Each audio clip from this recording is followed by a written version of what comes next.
cried and we laughed after. You think that we have these phones which are not properly, they actually don't have the proper connectivity, the PTCL phone.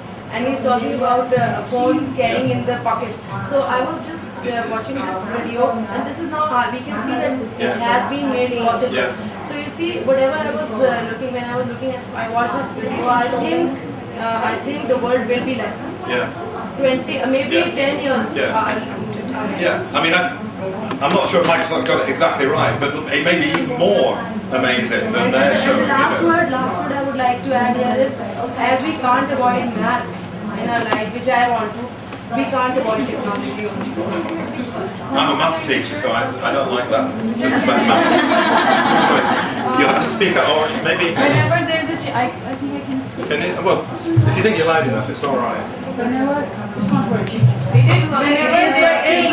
Whenever there is a change, I think there are some behaviors that need to be corrected.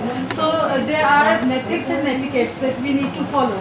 And once the younger ones are using the technology more often, they'll get to know, they'll get used to it, they'll get to know, they'll stop playing with it, and they will start using it smartly.